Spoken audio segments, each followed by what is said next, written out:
Welcome to Land Language, the podcast transforming landscapes from toxic to regenerative. We're your host, Brit from Blueprint Earth, and co-host Bethany from Bethany Rydmark Landscapes.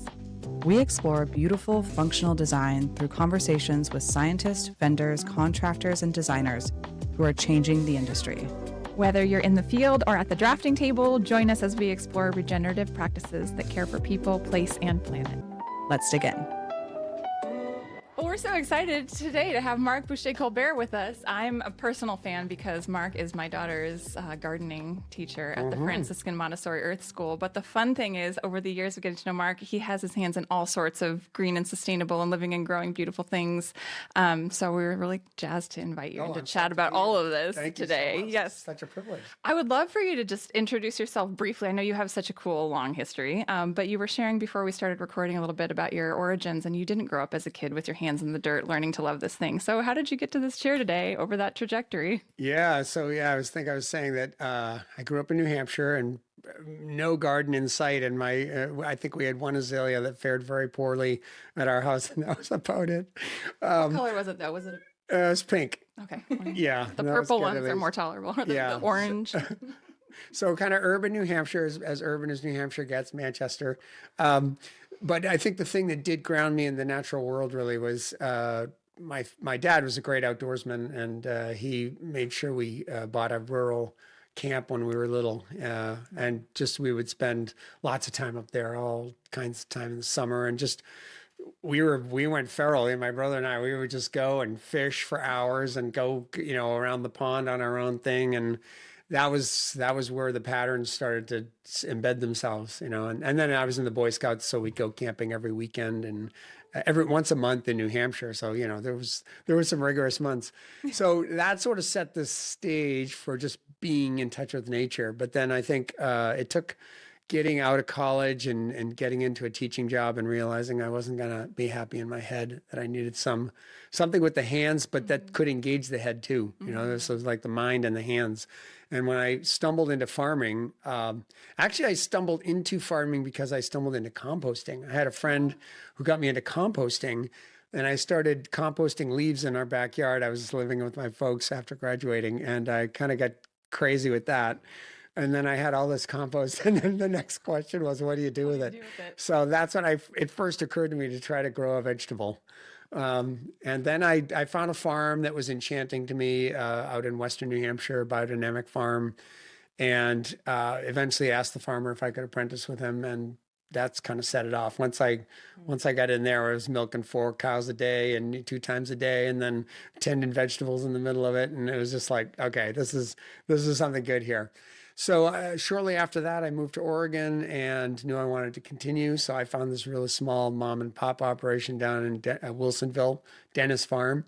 Kind of got adjusted to Oregon there. And, because New Hampshire and Oregon are pretty different states in terms of growing things and the cycle of the seasons. Started reading Steve Solomon, Growing Vegetables West of the Cascades. That was like a great touchstone. And after about a year of that, I met another woman who was also apprenticing in Canby, not too far away. And we both had the fallacious but seemed very convincing thought that we could probably do this on our own and make just as much as we're making now, even as apprentices. And that was utterly wrong. We paid way less. Yeah. So luckily we each had spouses that grounded us in the practicalities of things like insurance and bringing home a regular paycheck. But we started Urban Bounty Farm in 1993. Was a horrible year. It rained so much that year. All our tomatoes got blight. We did not give a single tomato to our members. They all went totally black in the field and died. So that was a terrible start, but somehow we still kept going and ran that for many years. That morphed into Zenger Farm. We got a lease out at Zenger Farm and then morphed that into Friends of Zenger Farm, and that's still going strong. And over the years, it's just, we went to Brazil as a family. We left Zenger and went to Brazil and came back. I was looking for a job doing something gardening in schools. Met this crazy prof at PSU named Pramod Parajuli, and he offered me the job. He said, you'd be great, but you have to be a grad student in education, and we could get you a TA. So like within 2 hours, all of a sudden I was signed up to get my master's. But I started working with him, worked with public schools through an EPA grant. started looking at sustainability issues on a larger scale, systems and that sort of thing, studied permaculture, et cetera, et cetera. And then after completing that in 2006, I started two of the two jobs that I still hold, rooftop gardener at Noble Rot Restaurant in Portland and garden specialist at Franciscan Montessori Earth School. That brings us to present. Ooh. Oof, yeah. What an arc. There's some other things in there too, but that's enough. Well, it's really amazing. And I think when you were describing that, and as I'm thinking as a grateful parent to you, because you're working with my children and their cohorts, you know, the soil building, we go back to this all the time about like the roots of really beautifully living, nourishing, sustaining places are going deep into these foundations. Yeah. And I feel like your work is in these foundations of humanity. It's our young kids, it's the next generation of people that are born onto this earth to learn what it means to take care of it and to live with it and engage with it. And it's so important as we talk about, you know, our lives as adults. We're running companies and building things and educating clients and doing all the things. But our own origin stories shape how we have ended up here. And I feel like you have such an incredible power in your position to be shaping these young minds and teaching them what it means to be alive and connected and understand their responsibility and their privilege of getting to engage. I get goosebumps when I talk about it, right? Because I truly, Mark, I see it as such incredible work that you do. And Thank you. Personally, on a personal level, I feel like I was not necessarily cut out to be a teacher, but I love what I do in my landscape architecture world. And for me to go spend my days doing that and knowing my kids are back at school with teachers like you and learning these things on a 12-acre campus with, you know, amazing access to the outdoors and to growing things and understanding whatever the day's lesson is, you know, tiny forests and all the rest. It's so incredible. And I'm excited. That's part of what I would love to chat with you about today is just this mindset of teaching stewardship at that young age. And then also what can we learn from that as adults to bring forward into our lives. So that's kind of the open door of like, gosh, Mark, tell us your wisdom. What is it like day to day working with these little minds? Well, I will say this, I stumbled into Montessori, but it's a very good home for me. I don't have a formal Montessori training, but there's a concept in Montessori called a prepared environment. And every educator strives to make their classroom into an environment where students can just interact with things spontaneously. And there's a sense of spontaneous learning by interacting with the materials themselves. So that is a concept that really resonates with me in terms of the outdoors and trying to create just an environment where the kids will go. And it's not necessarily me doing anything, it's the environment doing it.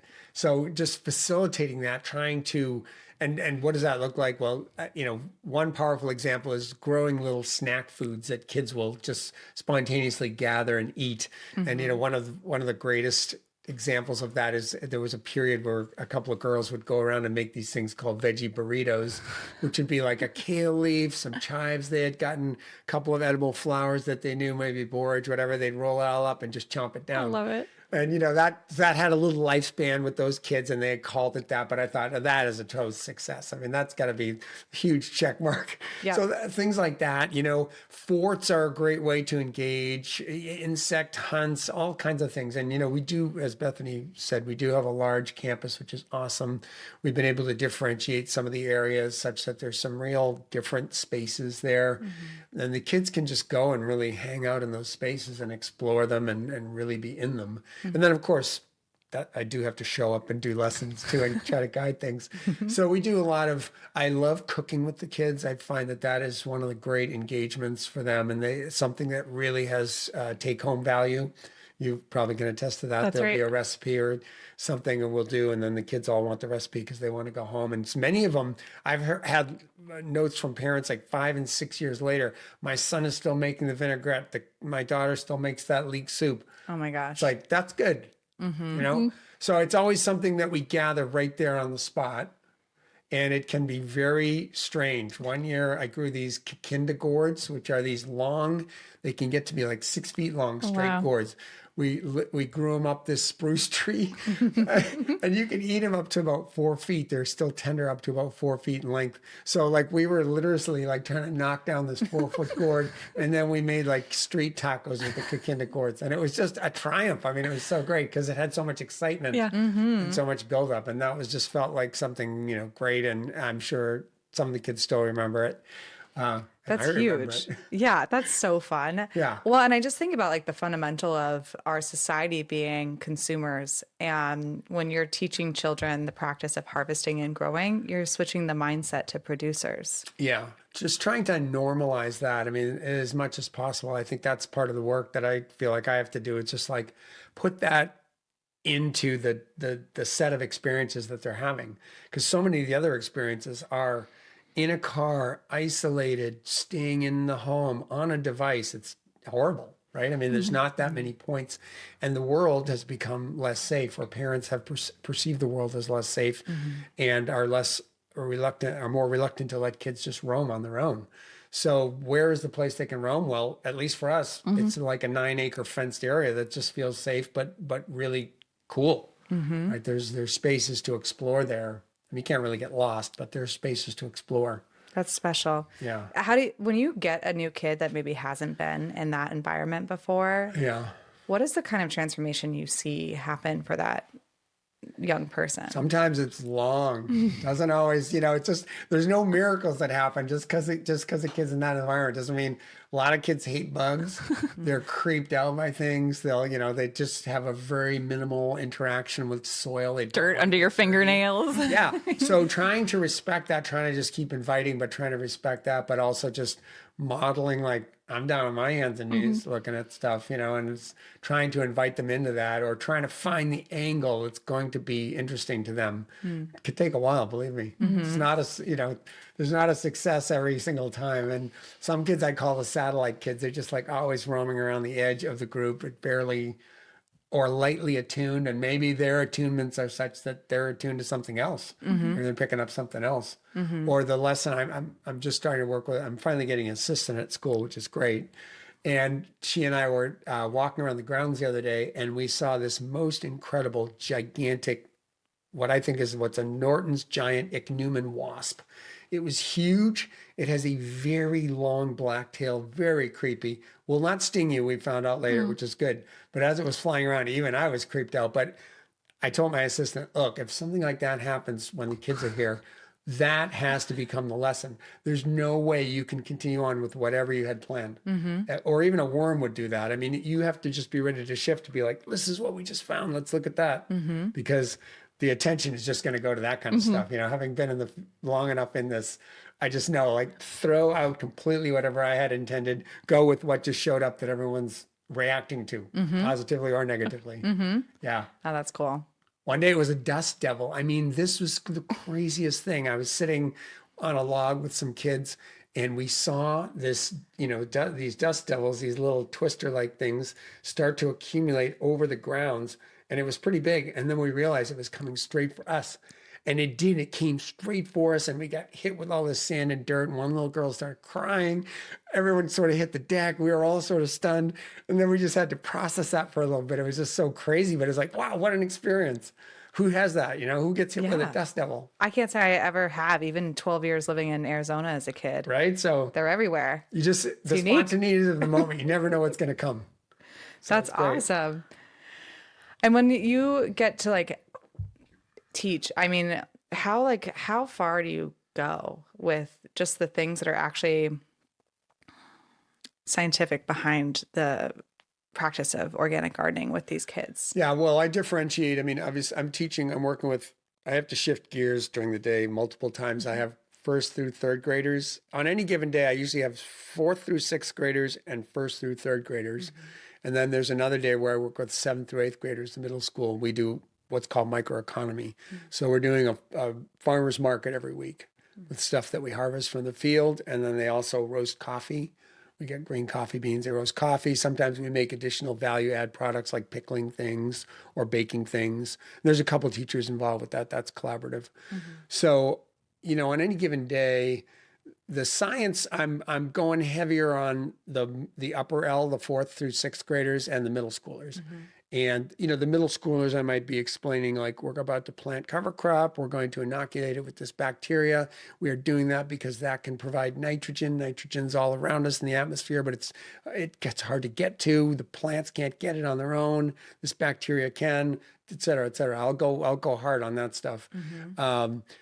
Obviously, the first through third graders, I'm trying to just open them up, give them experiences that are fascinating. We might be drawing, doing a leaf rubbing, something more like that. But I mean, if somebody's interested, I'm not going to shy away from the science, but that's not forward at that age group. But then as we get into the 4th through 6th graders, we might be doing little experiments. Like this year one, I haven't fully thought this out. This is half baked, but I think it's got merit. Just getting a whole bunch of containers, pretty big, maybe 10-gallon size containers, and putting sand in them. And then seeing like what sequence of crops will make that into workable soil the fastest. Yeah. Oh my gosh, that's such a cool Right? idea. Wouldn't that be cool? That's so cool. Yeah, I think that's a great idea. Yeah. So just like looking at that, it's like, all right, we'll do nothing on one of them, control group. And then, after a certain point each year, we'll try to plant the same thing, like maybe radishes or whatever in them. It's like, all right, we're going to do the inoculated peas here. We'll do like Phacelia here. We'll do just oats here or something, combo here. And, we could do that could be a big experiment. And then each year we'll plant the same crop. And it's like, well, how did it do? It's like, well, it sprouted in the sand, but it died immediately. It's like, oh, look, it's doing pretty good in the peas. Just that would be cool. So sort of like hatching how that's going to play out. I love that because that's like a 5-year experiment. Right? Yeah. Yeah. It's not done. Yeah, you're going to have to start with like 4th graders so they can see it in 8th grade. I mean, I have too many ideas and they don't all go really where I want them to. I did a leaf museum years ago, like where we put all these different kinds of leaves in bags and just tied them all up and put metal tags on them and wrote what they were. And we forgot about it for a long time. So some things, all right, they don't all work, but that's okay. Yeah. Yeah. Experiments, right? That's, what we were talking about before we went live is like, how do you get to this place of having the freedom to experiment? And the more that's at stake in terms of financial, it gets harder to just have that sense of freedom. But it's like, where can you find those places to just experiment and play a little bit and know that some of it's going to go wrong? You might have to redo some things. You might have gone down a dead end for a while, but my experiments are low key, low cost, low. There's a low bar. So yeah, it's not a full landscape scale. No, I'm pretty lucky in that way. Yeah. Yeah. That's fair. We got to talk recently with Xanthi White, and she is lucky to be able to be trusted to do some of these large scale experiments, and it's really special. But it takes some of these small scale experiments to really start to give enough clout to try on the large scale ones. Right. So I think it's important still, especially for kids. Right. Yes. I mean, they want that dynamism because they're working at that in their own lives too, in terms of like their interactions with nature and things that they're trying on the playground or whatever. They're building forts, they're doing this or that. They're, loose materials is another part of what we got going on. Just lots of stuff around, and you never know what it's going to be. A couple of years ago, we know Chad Honnell, who does Honnell Tree Care. My husband worked for him for a year. Oh, really? Oh, yeah. Chad's a great guy. And, I know him back from when he was giving away fruit trees all over Portland and, Mr. Johnny Appleseed of Portland, that sort of thing. Great guy. Yeah. But so he calls me up one day. He goes, I'm doing a big project for Habitat for Humanity, and we're going to have a lot of big Doug fir logs. And, we're going to be able to save them a lot of money if we can get rid of them for free. You want them? Score. So I'm like, sure. But it turned into he came in truck after truck. I had no idea. There's 17-foot logs, and some of them are like 36 inches wide. So they got dropped, and they haven't been moved since, and we're still trying to figure out how to move them. You need a really big grapple. Luckily, we have a lot of area, and it's not being used right now. So it's sort of like, that's the sort of thing. It's just like warehouse some materials, and it's like, we'll figure this out sooner or later.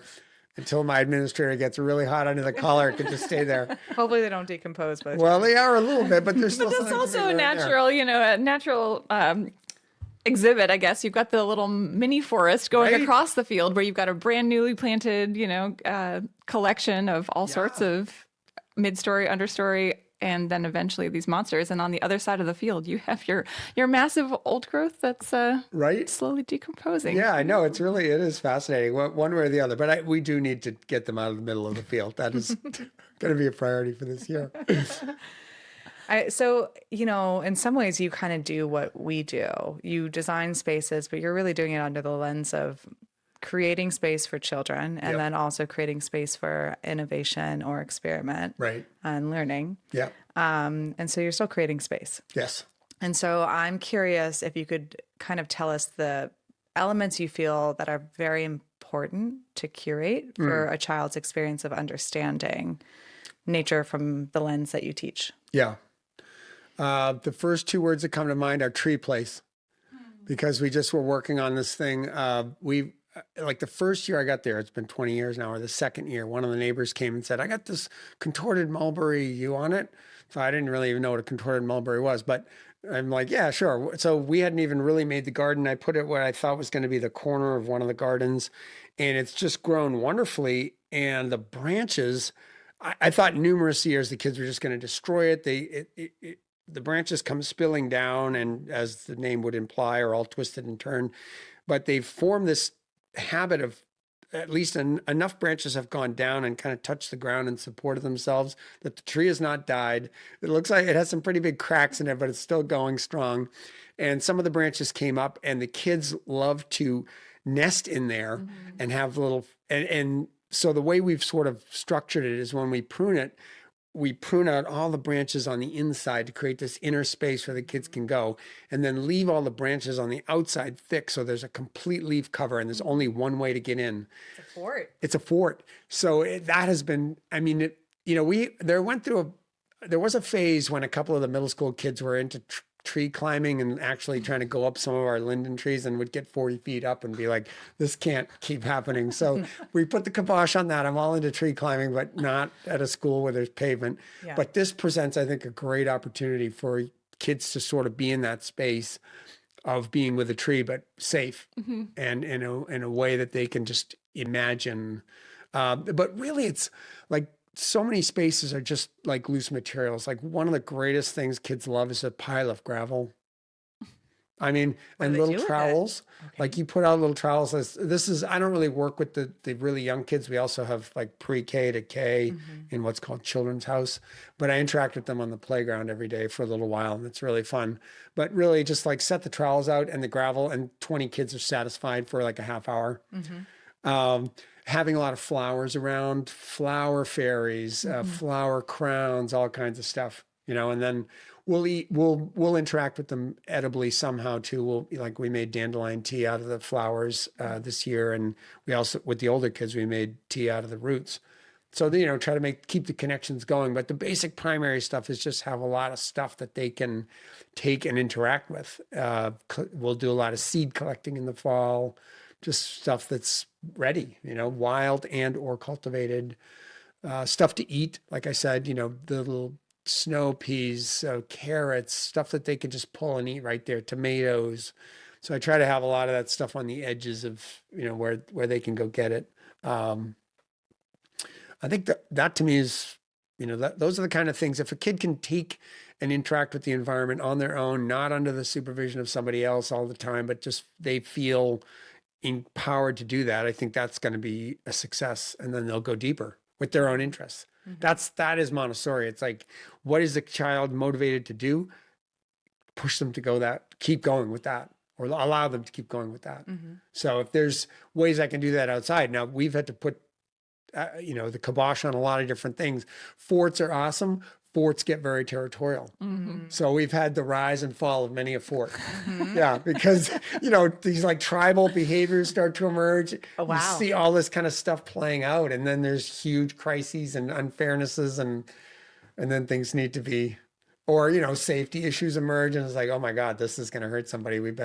I had no idea this was happening back here, that sort of stuff. Yeah, 9 acres. You got a lot of. But the fact that there's a little bit of back there that they can go to is awesome, right? I mean, there are a couple little hidden spots, and you can still. That is the essence of a non-surveilled life, right? Because so much of our life is like we're under surveillance. Somebody's always watching us, especially as a kid. It's like safety surveillance, and it's like just to go and talk with your friends when nobody's listening. That's good. If it, there could be bullying, yes. Could be bad things said, yes. But if it gets really out of control, we'll find out. Right. Yeah. Yeah. But you need to have those opportunities and those little spaces. And sometimes they're kind of created spaces, like a little sheltered area that may have a roof on it or something, some seats and benches, that sort of stuff. But sometimes they're just like a little nook behind a bush that's got a little straw on it or something, that's comfortable to sit in. So That makes sense. yeah, right. And you probably see, like we see when planting landscapes, that like you kind of need the space for large gatherings of kids that are very social, and then this like multiple spaces for 2 to 3 person groups Right. that are a little bit more interested in that small group or solo time. Yeah, the breakout kind of stuff. Yeah, and really there are kids with, as we know, extrovert, introvert. It's already clear there. So they might just want to hang with 1 or 2, or it might be something that a big group wants to move in and do something together, or play a game in a space, or all that sort of stuff. I mean, I'd landscape a lot of the areas but I have to keep some open because I know, oh, these guys want to play football here. Right. They need that just flat open space that's theirs to do stuff too.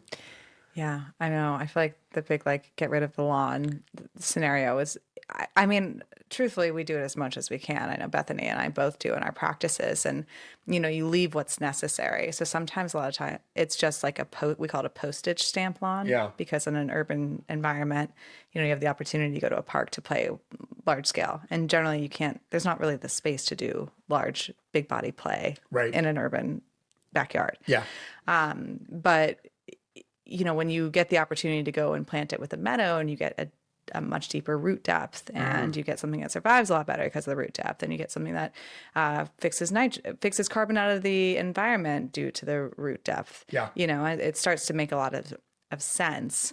What do you say to somebody who really kind of is that suburban dream of like, I want my lawn to go from fence to fence? Like, how do you feel that is necessary or not necessary based on like different kinds of kids that you see? If all you have is this like backyard that you think that you should keep lawn because that's what the Joneses do. I mean, it's, as you said, it's good for a few things, but it's fairly sterile. Even in that sense, if you could just do a border, if you could do a corner, if you could do something that would be just break it up a little bit, but still, we don't have as many of these as we need, but just a paver around a space allows you to bring the mower right up to it. Because there's practicalities to all this stuff. Like everything I invent, the maintenance guys are cursing under their breath. Now we're going to have to weed whack around this new thing, and or I have to do it. Yeah. They're like, all right, that's your space. So I'm like, directed to myself. So there's, that, and I think in a school garden, that's come up many, many times with, especially in the public school system, just the constant need to talk to maintenance about things. But for a homeowner also, you might be like, oh, this is easy. I could just mow my lawn and there's no obstacles. There's nothing. So how do you make it just as easy to tend, but then maybe have a little more room for diversity, whether it is a shade tree or a meadow planting or a vegetable garden or whatever it is. So you need to find a strategy that works for you and your style of maintenance, but there are strategies if you'll look for them. And like in that, like the curating of space, like how do you, oftentimes I try to describe to clients that like kids need zoomy loops, like dog need a zoomy loop. Right. Yeah. So how do you see like a child kind of moves? Is there kind of I don't know, maybe a cadence that a child moves through a space that kind of maybe activates that, if you do get rid of some of your lawn and you do create these little like nooks, does a child engage more with nature, or does it really not matter?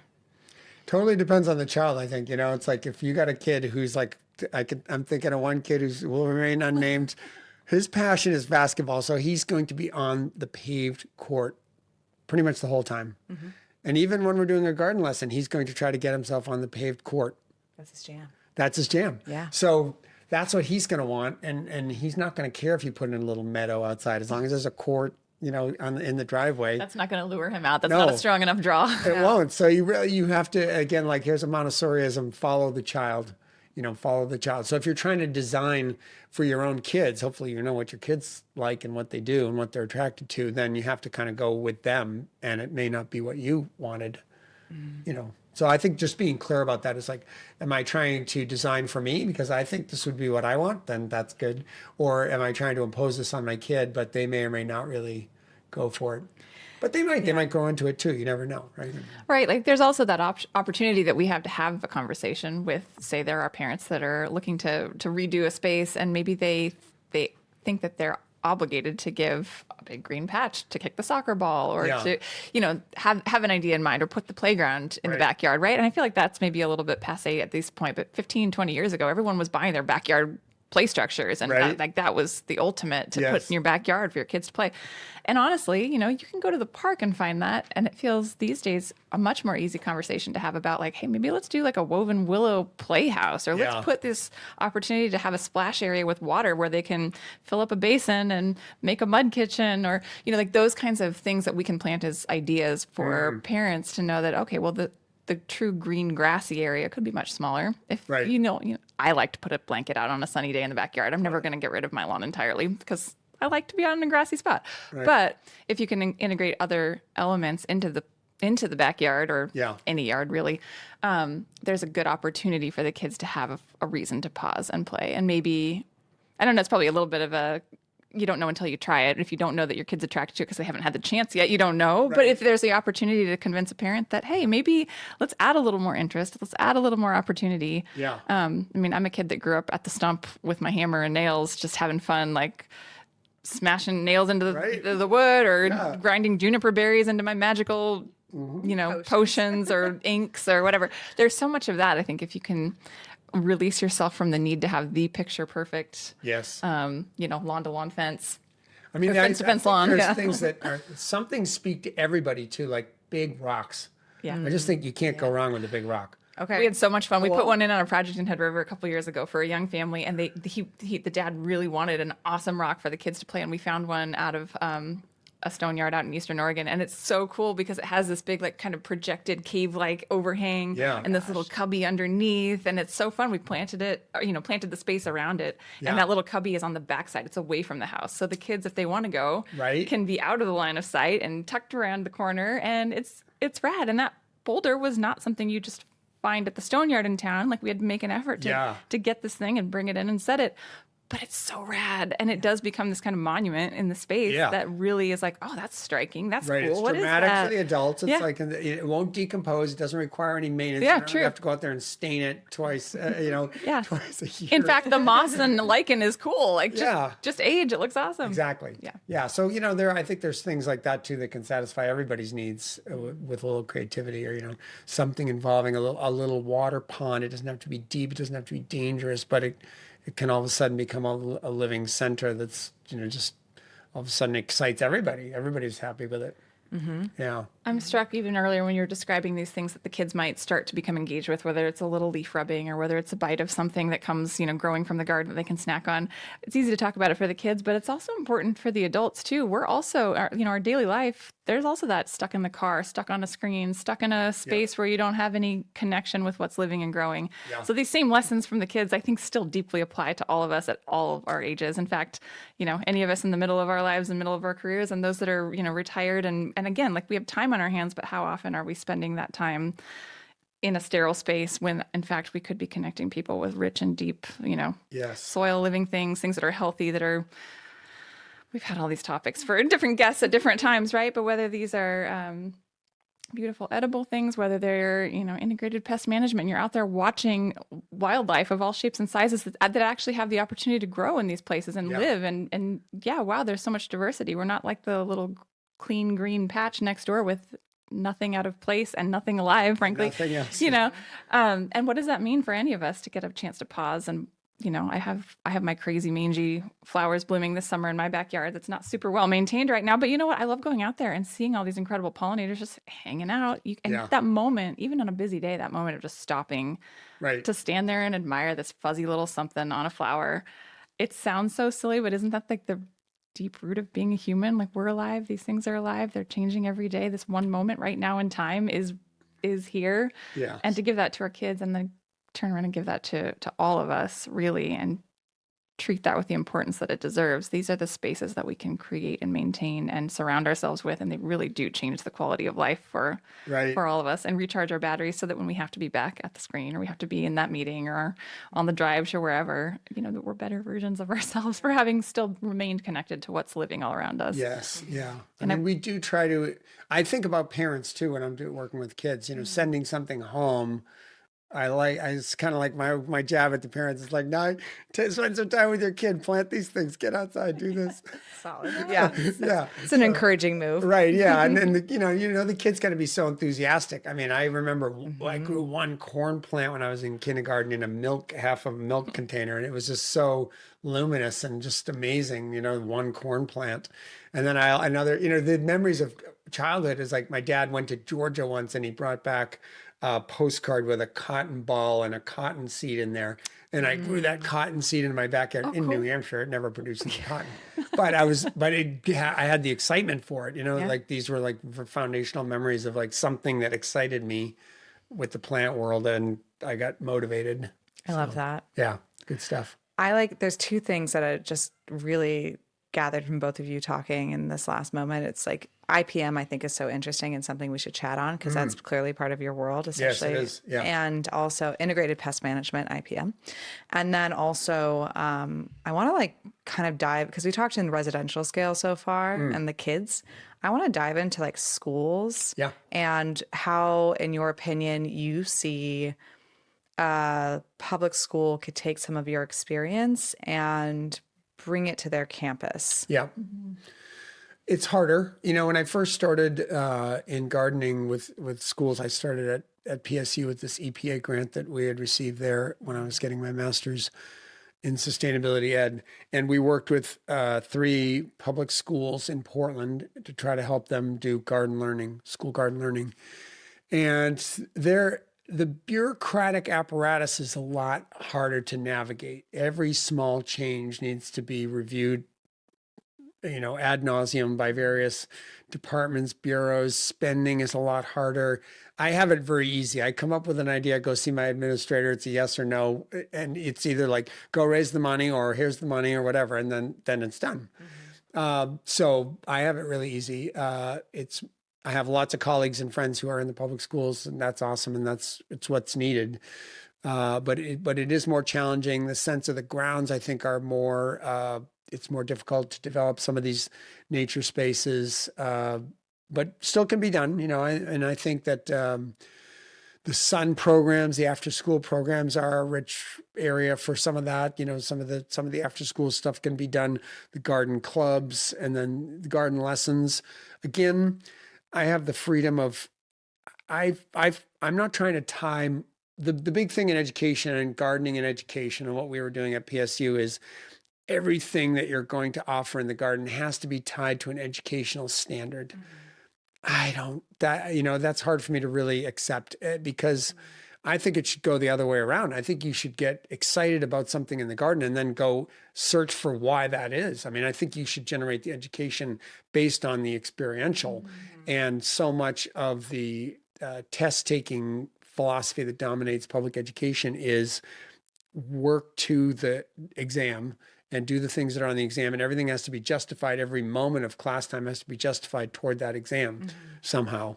I'm simplifying, but I think that it is a burden that public school teachers are under in terms of thinking about gardening. So, I mean, you have to be clever and crafty. There's tons of things you can do. I mean, a lot of it's like understand the life cycle of an organism. That's one of the objectives in maybe 4th grade or something. So, of course, that's easy to do. You're going to be doing that. It's natural to do that out in the garden and to try to do that. So some of the things are not that burdensome, but there still is this sense that it's kind of a backwards sense, and I wish it weren't, and I'm not sure how exactly to address that except through some kind of public school reform where the test wouldn't be, the standards wouldn't be driving everything. I know there's just a lot of more competing forces in public education. Yeah. And And it sounds like there's not a clear way to cut through it. Yeah, it's a That's lot what I'm harder. hearing. It makes me think, my mind's jumping to a different topic, but it makes me think of horticultural therapy and the leaps and bounds that have happened over the last couple of decades in terms of the scientific proof of Yeah. what we already all know, which is Okay. that nature provides this healing, Yeah. nourishing surround that really does make a difference in patient recovery or in practitioner mental health or in any Right. number of things.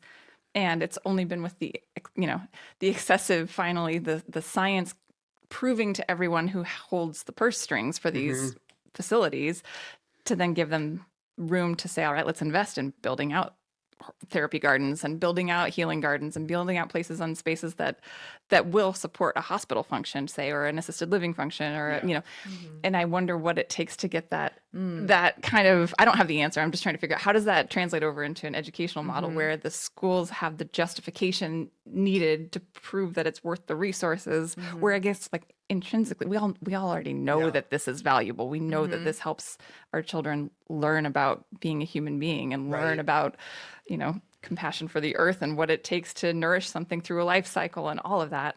I mean, the standard bearer for this would really be Alice Waters. She with the Edible Schoolyard in Berkeley. She's. I mean, you can approach it through the curricular side. You can also approach it through the cafeteria side. So if school gardening can be generating, you can be feeding the kids and letting them see the difference in quality of stuff that's coming from fresh organic that's coming in and cultivating them that way. And then she took both of them and not only did education, not only did cafeteria, but then she did training in how to have a meal together, how to set a table, how to have the graces of a cultural experience with food and learning. So I think she's really hit it out of the park in terms of all three, and that's good modeling. But then again, how do you translate that into places where people are stuffing down their lunches in 20 minutes and controlled by the bell? And it's just, these are unnatural systems that kids are having to function and educators in. And that's kind of what stimulates me to think of like the after school clubs, the citizen involvement, because then you can re-experience freedom there, still within the system of the public school, but you have a much freer agenda to, it's not like if you do a Taekwondo class after school, like somebody's saying, linking it to a standard. Right. You're doing it for the joy of learning and the fun of that experience. And gardening can be done, I think, in a similar way, through after school clubs, through the sun programs, all those kind of things, where it's a little more for the joy of it. And that it's a little truer to the source. But again, that said, there's so many ways you can tie science, math, history, a lot of other standards to the garden and can make it easy for somebody who's inclined. Teachers who aren't inclined that way, it is a hard sell. Because it sounds like it's kind of burdening on the teachers. It can this be idea, right? Unless they feel a freedom in it and a desire for it, it does feel like I got one more thing to do now, besides my busy day of all these other things I'm supposed to be checking off. Yeah. So yeah, it's just a tougher go. I got it easy. I can't say anything other than that. You got the passion and the space and the freedom. Yes. Yep. I mean, I think we all want to see this come to the public school system, though. Yeah. Because we all understand the intrinsic value of getting. Well, it is there. I mean, there's a lot of good work. It's there. So it's not like it's not there, but going further, going more natural, going bigger. Yeah. I like your cue of the Alice Waters and the going through the cafeteria and then going through education and bringing the two together and like that home ec sort of symbiotic relationship of it all working together, and that being a lens to start to get curious about for people who are listening. Yeah. I mean, these are, there's as much culture there's culture in agriculture, right? I mean, it's built into the word. So the more we can reinforce that, because again, like what kids are getting is these busy, rushed lives where they're going from one thing to the next, no time for a meal, grab a bite here, grab a bite there. That is what I'm trying to work against, right? So it's radical now that somebody learns how to cook. I mean, it seems stupid to say that, but it is. I mean, public school is seeing what people are really involved with in their life. I mean, I think so my role is important, but it's a fantasy in a little bit because it's catering to people who have more privilege. It's not, I wouldn't describe our school as being super elite, but I would say that people are privileged. And Yeah, it's a pay to play school. Well, Yeah. you have to pay Yeah. to go to school. yeah, and so, it's not really the real deal. And the real deal is where the transformation needs to happen, or people could benefit. I mean, there's life and death issues there, right? I mean, getting food is a life and death issue for people. Their health depends on it. The people who live in food deserts cannot get access to good food. They're eating junk processed food all the time. There's no other alternative. They've been brought up in it. So there's just there's big inequities, and those play out in terms of food and health and such like that. So it is crucial that we reach all kids, all people, but all kids especially, and help bring them along. Do you feel like it's like a fundamental thing that really just needs to be taught in school, just because it literally is, this is how you can survive? Well, it's interesting, schools, if you look at the evolution of schools, many things that it used to happen in the home now have to happen in the school, including like giving a breakfast and a lunch, those kind of things, right? So schools have taken over a lot of functionality from families. So it's challenging, because you'd hope it would happen in the family. That should be the hearth and should be the primary experience of learning how to eat, converse, even grow food. That would be ideal, right? Have a garden, have a kind of an idealized farmscape sort of thing, but have some connection with your food, have some knowledge of how to prepare nourishing, and even if they're simple but nourishing meals. When I say that, I think way back to, I didn't do much cooking when I grew up. So it wasn't this, again, my experiences are coming out of a different, my mom always did the cooking. But when I went to one of my best friend's houses in grade school and he made cinnamon toast, I was floored. I was like, you made this. It's just like you took some basic ingredients and you made this new thing. So I was like, but every kid will have their own revelation about that somehow you can combine simple things into more complicated things that are better, more delicious, more interesting, right? That's the insight of cooking. Like the veggie burritos. Exactly, like the veggie burrito, right? There's a synergy or emergent properties that come when you do certain things and put them together. So one would hope that would happen in a family setting, but if it's not, then schools have taken on more of that, and that's challenging for the school because it creates another layer of responsibility for them.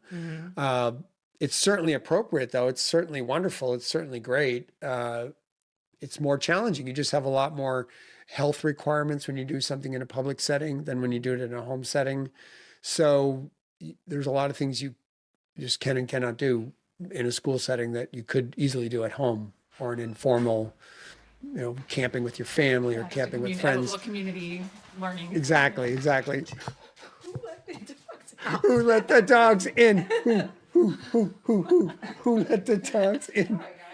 Here's the humorous out. Yeah. Oh my God. Oh man. That was just like fascinating to hear, though. And I'm hearing that there's challenge, and I wish that there was a way to like break through the challenge. But I guess whenever you're trying to do something monumental and new, like you have to kind of see the challenge and be brave enough to go up against it. Yeah.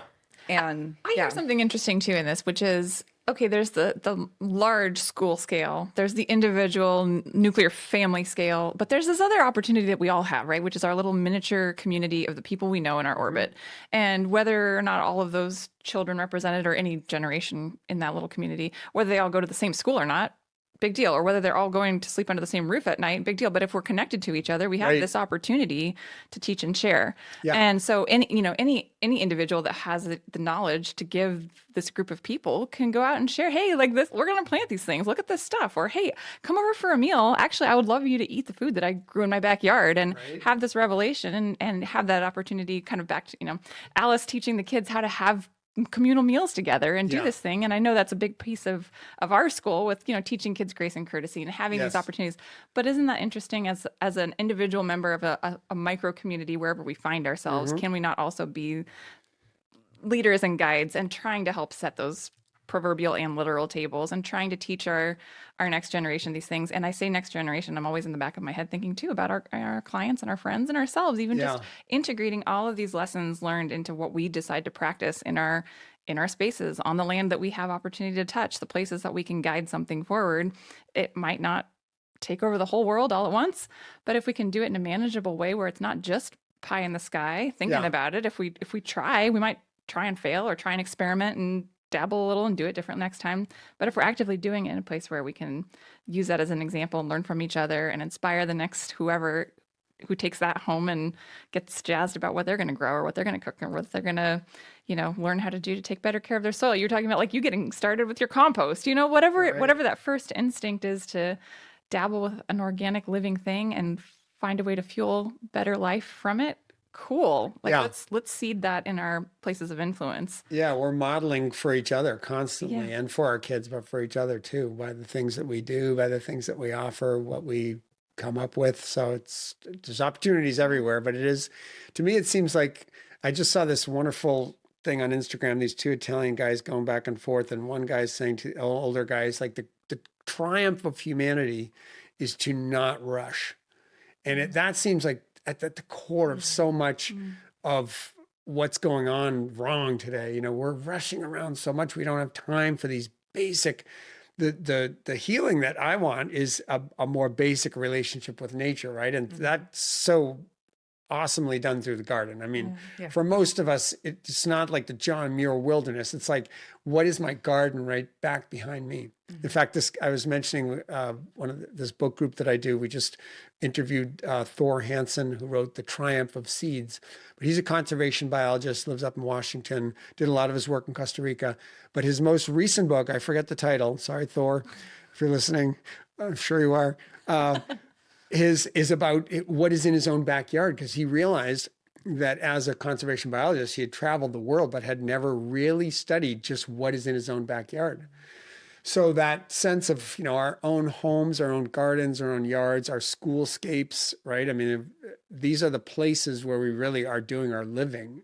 And the more we can just be in them and live from them and with them, that's going to be a triumph. And that takes a certain amount of slowing down. Growing food is very inconvenient. You have to wash it. You not only have to grow it, then you have to wash it. You have to slice it. You have to saute it or whatever you're going to do with it. It doesn't come in a bag. It does not come in a bag. It's not triple washed for you. It's not just like pop open that plastic shell, dump it in a bowl, throw a few cranberries and feta cheese, and you got a spinach salad, right? But that's the go-to, right? How many times have we all done that? I'm gonna admit. Totally. Culpability also. Especially camping. Right. Or just living, just life. So it's somehow we've created this life that is just so busy that we have a hard time, even practitioners of this art that we're trying to do, landscape and living and learning from the land. It's hard for even us to do. So it's like, okay, well, this is a big task then. It's hard for us. Yeah, it's so true. And, I think in my time in this field, the stories that I get the most heartfelt responses to, the projects I get the most heartfelt responses from the families that live there are the ones that have, maybe if it's even just a blueberry plant and some strawberries. Right. And the stories become, my child was 2, my child was 1.5, and they were crawling around on the strawberries every day looking for the ripe one, eating the white ones. White ones, my son did that. White ones. I was like, just wait 2 weeks. Yeah. And for the whole family, it more than the garden, more than the perennial garden, more than the space that they all hang out together. Those are important. Sure. But these full family memories of children connecting to their food, to connecting to that excitement to go out and see if there's a new ripe blueberry on the plant. Totally. Are the moments where parents get teary-eyed. Yeah.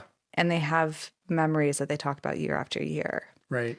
And I feel like in just noticing the conversations that are had, that seems, in my experience, something that's so valuable to the whole family is to observe the child in those experiences at home. Right. And it makes me just want to share that, planting a strawberry is probably one of the easiest things you can plant.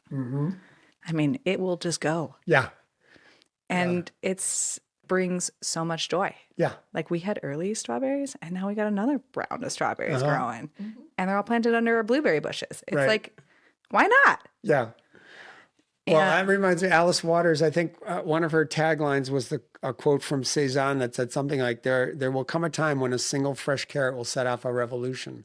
You know, so it's something like that. It's like a single strawberry is foundational, in other words, to somebody's life. So it's powerful. Yeah, it doesn't have to be a lot. But yeah, those little things. Love that. Can we just chat a little bit about IPM? Oh, yeah. Because I brought it out. Okay, I brought it up. God, Yeah. yes. I mean, as somebody who's a home gardener and veggie gardener, and I will say I am a novice veggie gardener. The funny thing about landscape architecture schools, they teach you nothing about growing food Right, okay. or really even building soils. So, you know, a lot of it is learned Yeah. over 15 years. But taking on veggie gardening in a way and a scale that you actually want to produce a good amount of food for your family takes education. Yes. Yeah, or a lot of trial and error. Right. So, you know, there's some really common pests out there that I feel like through IPM people can manage when they aren't really just bringing in a lot of synthetics into their garden or Right. other ways of trying to mitigating. Like, what are some of your favorite ways to mitigate through IPM? Yeah, one is grow a diversity of plants. That's always good because then you always have something. If something's under attack, something else is being spared. Yeah, or you know, some crops actually, some sort of like nasturtiums, for example, are good. What's known as a trap crop. They will actually divert and hold aphids, for example. Aphids are one of those things that creep people out like crazy. They're always there. Sometimes it's way, you know, IPM, okay, IPM is interesting. I'm the school's IPM coordinator, so I've been going to all these trainings. OSU does a really great job, actually, by the way, and Oregon state law is very restrictive in good ways against using pesticides and herbicides in schools and being very low impact. But IPM, the foundation of IPM is monitoring and observing. It's observing and then knowing, you know, you have to add some kind of knowledge to your observation. So you look, you see something happening. Oh, the leaves on my such and such are curling up. Oh, there's some black spot on my blah, blah, blah, whatever. And then you try to understand what is causing it. Because, you know, to just go out there and spray something, that's a terrible solution. If you have no idea what's going on. And then the more you learn, the more you can understand ways to deal with that thing. You know, so it might be aphids. Well, if you direct a powerful stream of water against them, they will all fall off. They might come back, but if you do it often enough, like if you're out there on the daily and you just know like, hey, if I take my hose and I stick it right up against this plant, I can basically knock off all the aphids today and pretty soon I'm going to win the battle. Or I can do it long enough until the ladybugs come on in. And then once I start seeing the ladybug larvae, then I know I'm good. It's going to only a matter of time.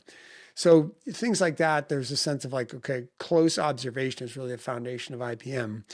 And then once you see and understand, then you start to learn more. And the more you learn, the more alternatives you see. Now, there are some cases, you know, like we have an active yellow jacket nest on our school, and I've been trying during the non-school time, I've been trying some different things. I got in a bee suit. I used a wet vac, a shop vac full of soapy water. I vacuumed out a couple hundred at a time. That did not stop the nest. I put I was reading this other book on rat control in New York, and they put dry ice blocks.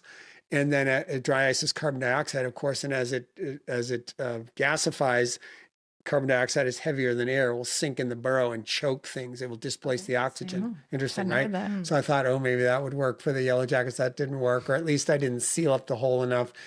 So we are finally going to have to call in a pest control guy and spray them. But then even then, there's lists of low impact pesticides that the state maintains, you know, that you can use. You can find all this on OSU's website in terms of IPM. So they've done some of the work for us in terms of thinking about what are the least impactful ways if we have to take care of something, you know, with yellow jackets, really, it's not like aphids on your eggplants, man. It's just like some kid could die if this goes wrong. So we have to get rid of these things. Yeah.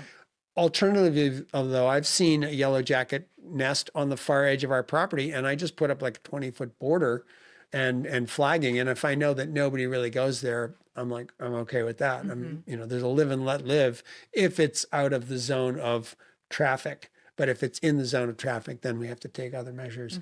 So there certainly are times when we may need some kind of a chemical agent to set things right or to restore a large imbalance. But you can just do so much damage with indiscriminate spraying and all kinds of just off the shelf kind of things. I mean, when I walk, I was going to say the name of a big box store, but I don't want to trash anybody on radio. But when I walk into one of those big box stores and walk down the pesticide aisle, there is a terrible stink. I mean, it is not like any other aisle. There's bad things there. You do not feel good about walking down that and smelling those things.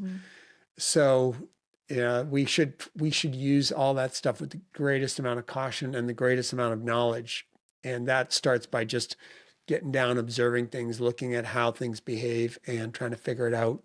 Are there any other ways that I can do this in a much more simple way? And there are. And like I said, the more complex your ecosystem, the more there's going to be predator-prey cycles going on. So instead of that big grassy yard, if you have more plantings and more critters coming around of all types, they're more likely to take care of your problem for you. I mean, nature is quite well managed on its own. That's right. Yeah. I mean, there are cycles, there's boom and bust cycles, of course, but they eventually harmonize.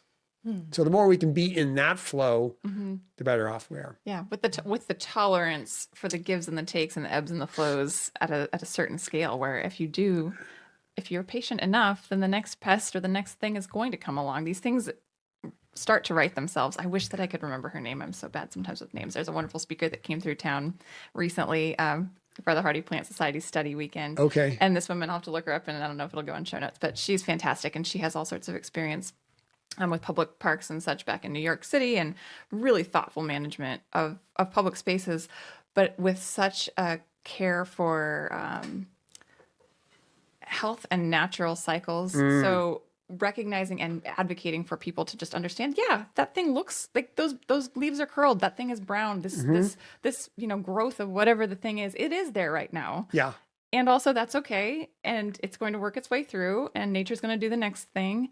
And guess what? Like leave that to be a learning experience about the natural world. And it doesn't have to be instantly clipped and maintained and that blight or that eyesore made to go away, because actually if you can absorb that as part of, hey, this is living on planet Earth. This is a thing that's happening. And if you stay and observe and get patient, and you'll see the next thing that happens. Yes. And it's not perfect, right? Nobody's claiming that, well, there will never be some really terrible infestation or some really terrible blight or disease that doesn't really damage something to the point where we have to get in and intervene in a heavy-handed way. But often, if you can pause a minute and give it a chance to show itself as what it really is, and for us to recognize, do we actually need to dabble with that? Do we need to exert control over that to make it different? Or is it living and dying in the way that things live and die, and other species are coming and going in the way that they come and go, and we can be the same. Like we come and go, we live and die. We can start to gauge our own maybe overly emphasized level of self-importance that we claim when we're out there maintaining things and keeping it all precise. And we can say, wait a minute, we don't actually have to take on quite all that overburden of responsibility. And in fact, maybe we're doing more damage than good by being hyper involved and prescriptive about fixing everything. Like maybe we're causing damage by pretending that we're fixing it. Indeed. Take a breath, like just be with it. Well, we've seen the cycles of pesticide application breeds pesticide resistance. Yes, right. So it's just an upward spiral of coevolution. It's not like we've really solved the problem. We've made it worse, unfortunately. So, at some point we have to figure out, how do we get off the treadmill and can start at home? Yeah. Even organic approaches, like things like, pyrethrin would be an example of like an organically derived insecticide, or something as simple as diatomaceous earth, which is just the ground up diatoms, these ancient organisms that fell to the bottom of the seafloor. These can definitely take out a pest, but then they also take out its friendly fire too. Yeah. So you're taking out everything from that application. So even an organic thing is not necessarily a good thing if it's going to be doing broad scale damage. Which is why I feel like IPM is such a good drum beat to play as much as possible in the industry. Yeah. And to, like you're saying, like educate clients that this could just be a cycle of something challenging a plant. And we can react with ladybugs or heavy water streams, right? Yeah. I literally just had a client with a bunch of aphids covering Artemisia Powys castle. Covered. Yeah. And I was like, ladybugs. You know what those kids were so excited to do? Put out ladybugs at night. Okay. Right? There you go. But that response in the landscape too, just from us as practitioners, and responsibility of being practitioners, is to be a bit educated in understanding that taking a pause is something that we can also ask our clients to do, so that we can learn just for a moment. And then we can also respond in a way that isn't just, some sort of insecticide or herbicide. And that there are such really great resources out there like OSU's IPM program that people are really happy to talk with you about ways to shift your practices to become more integrated with the flow of nature responding to itself. It's one of those things that I think doesn't have the hippy dippy stigma of like organics sometimes, having come out of the 70s and the whole counterculture movement, organics can sometimes be seen as like, oh my God, that's for those people. Right. But I think a lot of practitioners across the board and a lot of people can get behind IPM. It sounds kind of sciencey. It's backed by a lot of science. It's researchy. It's coming out of, it's acceptable to industry. It does actually solve problems. I mean, it solves pest problems that some of these other approaches, just broad scale herbicide or insecticides, don't solve. So I think it's a good bridge builder. It's a way to bring people together around that common conversation. And you still get to use a little insecticide if you need to every once in a while, or whatever, under certain strict conditions. And then you're just shifting people, even hardcore industry, kind of ag industry people, shifting them a little more toward a middle or a healthier consensus. Yeah. And generally they find that, I'm sure your soils become a lot healthier when you are not overburdening. Oh yeah. Oh my God. Yeah. Yeah.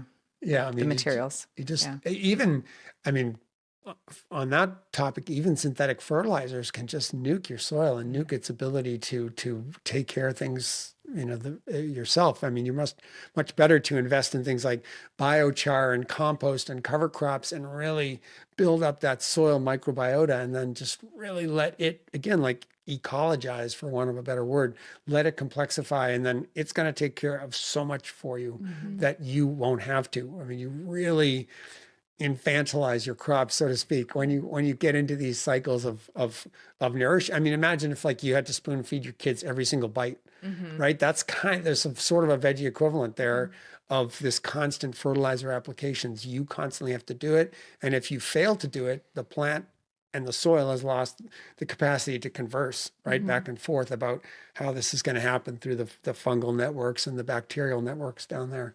So it's like, you want to do that for the rest of your life? No, we'd like our kids and our plants to be independent, and we need a strong soil to do that. And what's so interesting to me is the people who think that they want low maintenance gardens, they're the ones who are using these high input.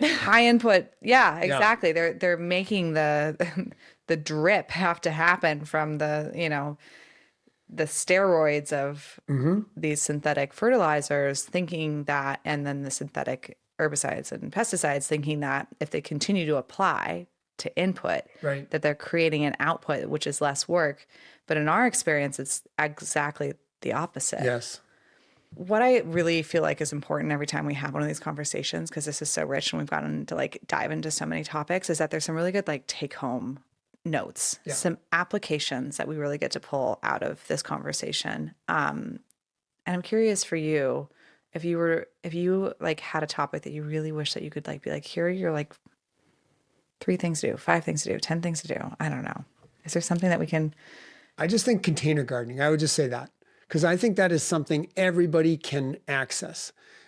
Everybody can get a 5-gallon bucket, drill some holes, get 1 bag of potting soil, just start to grow something. If that's your horizon, if you have no other place to go, start there. Just do something, grow something, just learn, watch it, nurture it. It's going to have a lot of benefit for you, even to take care of 1 plant.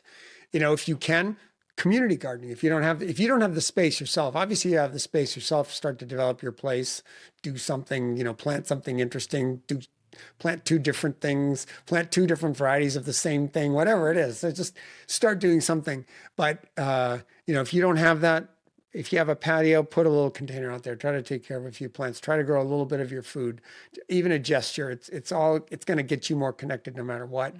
If you can go get a community garden space, go do that. Meet your neighbors, get involved, grow, talk about cool stuff, trade seeds with your community garden partners, whatever it is. Just somehow get in. Just get in, right? I mean, somehow. Yeah. And to contractors, that means plant some food. Yeah. Just try to integrate some evergreen huckleberries or blueberries. I don't know if you guys are familiar with this book. I might have recommended it to you. Christian Douglas, Yes. Food Forward Garden. Yes.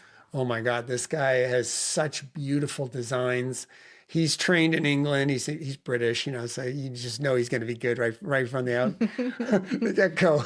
But then he went on this worldwide journey to learn permaculture and just integrate that. And now he does stunningly beautiful things. I mean, the stuff is in his book is way out of reach. You'd probably never be able to build it at your own house, but it's inspirational in that he's got food everywhere, but he's still following really classical, time-honored, traditional methods of design and artistic kind of, it's eye-pleasing, but it's food-full. It's just beautiful. So that's something I'm just recommending to everybody. Christian Douglas, The Food Forward Garden. He's a great guy. That's a great book. And it just gives you a sense of like, don't shy away from food and food plants because you think it's going to be messy or not beautiful or not eye-stopping or whatever. It will be. You can find the plants that will do that for you, and then you can just integrate them into your whatever else you're looking for. So if you're a landscape contractor and you're trying to present something really awesome for folks, try to educate yourself in this so that you can then have that as part of your palette, right? Speaking of books and where we can find more of what you're up to, because you're a learner and you teach the kids all day and then you go and continue learning yourself. Tell us a little bit about your book club and where we can find more of these inspiring folks. Third Sunday of the month, you're going to want to find The Urban Gardener on YouTube. And this is my buddy Enoch Graham. Third Sunday of the month, we do a whole diverse list of books. We always have the author with us for an hour, so that's really fun. And we've talked about everything from foraging wild foods to the hijinks of being the Seattle U maintenance guy for 25 years and all that with Cisco Morris. Ellen Zakos was our first guest who did the How to Forage for Wild Foods and Not Die. That's her subtitle, and Not Die. I love that. That's a great Yeah, title. that's great. I think we were talking about Marta McDowell and her work on White House gardens through the years. I mean, the White House used to have a big conservatory, a big hothouse where before the West Wing got built, it was a big greenhouse, and they would entertain dignitaries of state. I think James Buchanan was a bachelor, and his niece would take care of the entertainment. So they'd have foreign heads of state out in the orangerie in the conservatory of the White House. But this kind of stuff is just fun and fascinating, and to talk to these people. So third Sunday of the month, 11 a.m. Pacific Standard Time. Let's Get Growing Sunday edition on The Urban Gardener. And check out that Urban Gardener. Enoch's got some great stuff. So fun. And tell us also about Design Your Eden and this amazing card set that you created to keep inspiring this folks. is a whole other conversation, but let's dive into it a little bit right now. So this was a project that started way back in graduate school. So I was taking a permaculture class. We had to do a practical project. I came across this. There's a big, thick book written by this guy named Bill Mollison, who's a great visionary, wrote the big Bible of permaculture. It's somewhat impenetrable. I mean, it's not for the average reader. I would not recommend it. That'd be your first permaculture book. But in just a very brief paragraph, he has a whole chapter on methods of design, different approaches to design. And one that I came across struck me as this design by random assembly. That's what he calls it. And he says that when you put things together randomly, the things that could be part of he uses some farm analogies. So, you might have barn, you might have water trough, you might have duck pen, he might have all these different named things. And he says, if you were to just write those all in a circle and draw all these random lines between one to the other, and then ask yourself, is there any possible connection between these things? He says, you'll break out of your traditional ways of looking at things that maybe either by habit or culture you've been conditioned to think this is the way to do something. And we've probably all had that experience going abroad somewhere or just going to another culture and realizing how come they don't eat with their they eat with their right hand, and what's going on here? You just realize, there's other ways of doing it than your way, right? It's not just all about your way. So I kind of glommed onto that. I'm like, oh, I've always loved cards and card games. And I thought, well, what if I named all his things, which are, I've called the elements. So it created a suit called the elements. And for home design, that includes about 100 different named things, everything from like raised bed, patio, hot tub, tiny lights, whatever people will put, all the kinds of crap that people put in their yard or garden. The stuff that's plant, the softscape, the hardscape, and the froofyscape, we'll call it, the stuff in between. Technical terms. That's probably a new word. I think I just coined that, the froofyscape. Then the other thing that then there's a number of connector cards that I have that was also part of the original thing. And that just includes lots of positional things: above, below, beside, outside of, dotted with, connected to.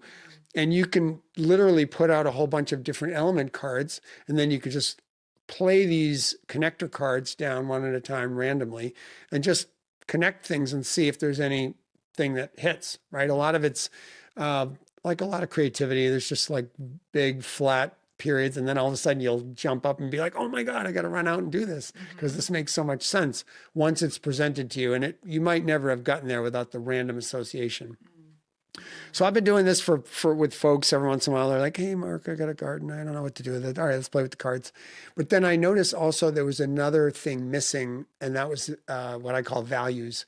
So I came up with like 80 values cards that kind of describe the motive. What would people be wanting out of their garden? And that includes things like sustainability, night garden, party, low maintenance, health and healing, all these different kinds of words that would motivate you to say, yeah, that's really what I'm after. In assembling all these elements, that's really what I'm trying to get to, right? If I have a hot tub, it's because I want the relaxation and the little tiki lights and all this stuff. I'm trying to get to this sense of peace and inner calm. That's the vibe I'm really going for. So using these things, it's called Design Your Eden, and it's a card deck that's meant to facilitate your own creative thought process, or in partnership with somebody. A landscaper could use it with a client. Two warring spouses could use it together, or partners. If they couldn't come to terms, this might help externalize. It's an externalization of the creative process. Yeah. And you can put it on a table, and you can kind of almost physically mock up things. So that's been fun. And I have used it with the kids at school. This is how I use it with the kids at school. I put out the 100 elements. I put out the 80 values on 2 tables. And I say you can shop for 10 elements and like 3 values. So they write those down. And then I say, now make a garden out of that or a landscape that embodies that. And every kid connects with that activity. That's cool. They can all find something that they want. Yeah. Some kids, their outdoor escape is like pool, outdoor speakers, lounge chairs, maybe one plant or one. So for them, it's that what they connected with it, because it spoke to them somehow. That's awesome. I can see so much value in that, especially like people who don't maybe have the language yet to like develop, like, how do you pull this out of a client? It's kind of totally. Especially early designers, they don't realize that like you're starting with people's values, and then you're creating space for the values. Right. Yeah. There's different ways to, if you, there's this one activity I call the octopus, because it looks like you put the value at the head, then you put all the elements that will support that value underneath it, like the legs of the octopus. But it just gives you that sense of like, I'm not just going to a big box store or nursery and just like, ooh, let's pick that. It helps you maybe integrate a little bit. Hopefully you get that opportunity to do that. Pause. Please buy this deck. That's the impulse buys. Yes. But maybe it gives you a sense of like, okay, I'm getting this for this particular reason, or for this space, which is kind of going to cultivate this sense or there. Yeah, there's not really a tool that I know of for that like alignment in garden design. No, I think you're onto something. Yeah, you've done it. That's pretty. That's cool. Eden. Yeah. Design your Eden. Yeah. This has been so fun, Mark. I feel like the joy that you have in these topics is really evident. And I'm so grateful that, again, as a parent watching you work with my children, other children at school, it's so fun to see, as this conversation today shows, there's so much value for all generations. And your literal hands in the dirt and time in person with these little beings and creatures learning to live amongst each other on the schoolyard is so valuable. And as we integrate all of these concepts that we've talked about today back into our worlds of design and of construction and of management and of materials, procurement, all of it, I want us to just remember going back to those moments as a kid when you're literally just caught in time in nature with something that's enchanted you completely, whether that's that delicious snap pea that tastes so sweet or whether that's the little bumblebee on a cute flower, whatever it is, like anchoring in that and recognizing we have the power to make spaces more or less thriving and alive. And that's a huge responsibility and honor. And also like, what an amazing benefit when we do a great job as a community working together to do these things. Like that's the joy to all be around. Let's go eat dinner in a garden and enjoy the generations. Like what better life? That's what we should be doing with our time. Exactly. So true. So true. Yeah. Thank you. Tonight. Yeah. Yeah. So thankful. Well, what a pleasure to talk with you both. This has been great. I mean, we could keep rolling, but man, I think we got to put an end to it sooner or later. Right. It's our 3-hour episode. Yeah, right. Yeah, we appreciate you so much. It's a pleasure to see things through your lens for sure. Well, thank you. Yeah, we'll see what it'll be interesting to hear feedback from people as they listen to this and see what it stimulates for them, and the conversation can continue that way. Yeah, we love that. Yeah.